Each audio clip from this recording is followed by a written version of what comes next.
My name is Samina Ticau. I work in the Translational Research Group at Alnylam Pharmaceuticals. And today I'm going to talk about a story that kind of came to be in the last 10 months, so it's still very early on. I know there's no questions at the end of this, so please approach me. I really just tried to give a brief overview of both the disease and the work we did, but there is additional analysis and data that I did not include here. So I'll just start by giving you guys a brief overview of hereditary transthyretin amyloidosis, which is a very rare disease that's progressively debilitating and often fatal. It's caused by variants in the transthyretin protein that people inherit. This protein misfolds and you get amyloid deposits in multiple tissues that can include heart, the nerves, and the GI tract. I'll talk a little bit about the modified neuropathy impairment score +7, which is what was used and what I'll mention later is a measure of disease severity in patients that predominantly manifest with polyneuropathy. Patisiran is our RNAi-based therapeutic that was used in the samples that I'll talk about today. It knocks down TTR protein in the liver and has been shown to reverse polyneuropathy manifestations of this disease. And some of the motivations of kind of the study and what we were interested in going into it was really trying to learn more about the biology. It's actually a very heterogeneous disease, so it's hard to predict onset of the disease in carriers with mutations of TTR, and actually progression can also be very variable from patient to patient. So an overview both of the measure we used and then the clinical trial, because we used samples from this clinical trial to look at biomarkers. So the trial was designed to be randomized in a 2-to-1 ratio. So we have patients that either received treatment or were on placebo. And I did want to just give a brief overview of this modified neuropathy impairment score that was used in this trial. It's a scale from 0 to 304 points, and it's made up of multiple components, including measures of motor strength and weakness, quantitative sensory testing, reflexes, nerve conduction studies of 5 major nerves, and postural blood pressure. And what I should point out is that hereditary ATTR can manifest in multiple ways. The study predominantly looked at patients that had the polyneuropathy form, though about half of the patients also showed some cardiomyopathy.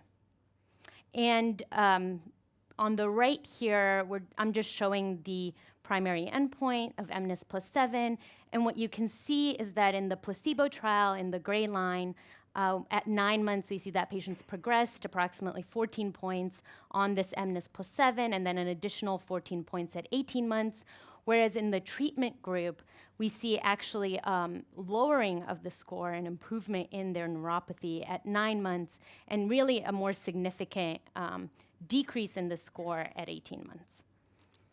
So the layout of the study was to use these patient samples to figure out what protein biomarkers might be changing over time, either in natural history of the disease or in the treatment group. We actually took any patients that completed the study that were either in the patisiran arm or the placebo arm, and took the plasma samples at day 0, 9, and 18 months to look at levels of multiple proteins in their bloodstream. And this was done kind of in a multiplexed manner. We looked at almost 1,200 proteins. And I should point out it's a semi-quantitative approach, so you don't get picograms per ml, which is why we later turned to the Quanterix platform. We also got healthy controls that were age and gender matched, and because I already gave away that NFL will be what I'll be talking about today, I'll point out that these healthy controls were on average 60 years old, because that is what our patient population is. And we're interested in really looking at one or a set of biomarkers where we see progression of the disease, can indicate treatment response, or potentially correlate with this modified neuropathy impairment score.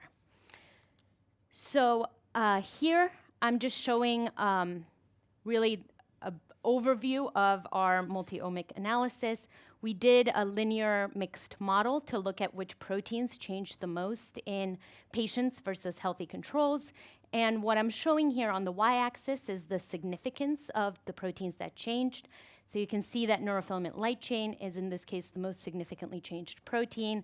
And on the x-axis is the direction and really somewhat magnitude of the effect that was seen. So I'll show you later that neurofilament light is elevated in patients with this polyneuropathy.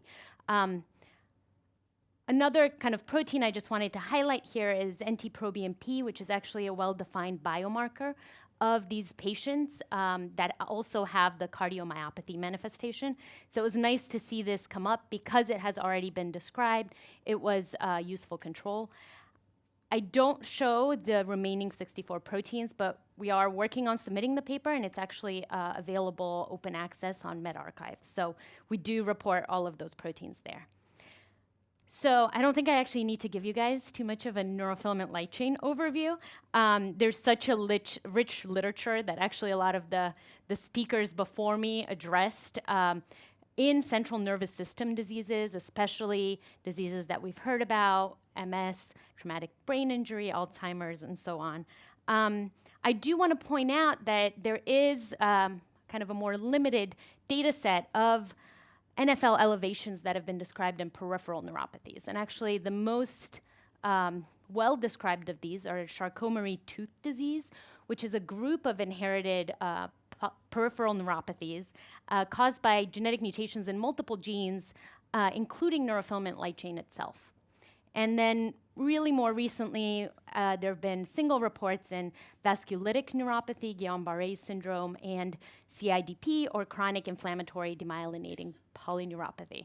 And what I'm showing in the right-hand panel here is in vasculitic neuropathy, which is actually a very aggressive peripheral neuropathy. You can see in the middle panel there elevations in patients that are manifesting this disease. The median level of neurofilament light chain in these patients is over 200 picograms per ml. So in light of this rich literature, we actually wanted to, one, validate our initial finding of neurofilament light chain being elevated in these patients, but also be able to really place it in the context of some of these other literatures and see how elevated the levels were.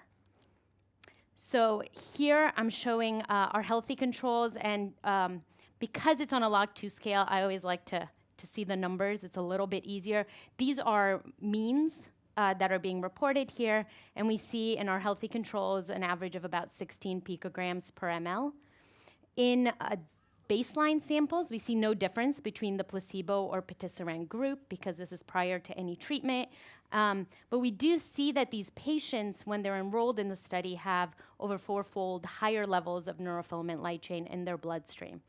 And what was interesting was that in the placebo group, actually the levels of neurofilament light chain over the course of 18 months increased to almost 100 picograms per ml. And in our treatment group, we see a significant decrease in the neurofilament light chain levels, though not a return back to healthy. And one thing I do want to point out, I mean, a lot of people talk about neurofilament light chain, so it's not specific to our disease, but the patient that I've highlighted in the patisiran group at 18 months, when you look at their medical history, at around 17 months, they actually experienced an acute cerebral infarct, and we think that's why their levels are so high. I believe they're around 700 picograms there. So we do have to be aware of kind of other diseases that could be happening, especially in an older population. So we were interested whether this neuropathy impairment score and how individual patients fared at 18 months correlated with changes that they experienced in their neurofilament light chain levels.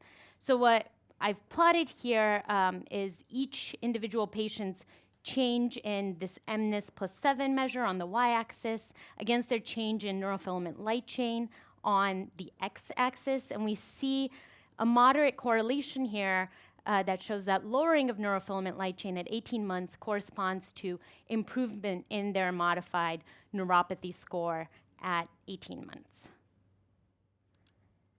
And last but not least, we were interested in asking the question of, is neurofilament light chain a good diagnostic indicator for patients that have hATTR relative to the healthy controls. So we're showing receiver-operator curve analysis on the left-hand side, which shows pretty promising discrimination.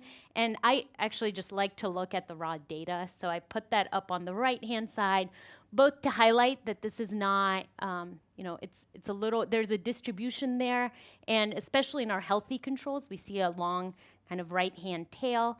But based on this data, and as you can see, it's not necessarily a lot of data. We're trying to kind of amass and build a case for this. A threshold of 37 picograms per milliliter gives us a pretty strong true positive rate with a false positive rate of below 5%. So this is all just initial studies that we've done.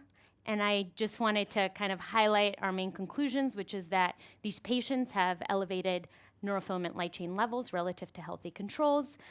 Treatment with patisiran, which seems to lower the levels of neurofilament light chain in these patients with hATTR with polyneuropathy. We see this moderate correlation between change in polyneuropathy and change in plasma neurofilament light chain.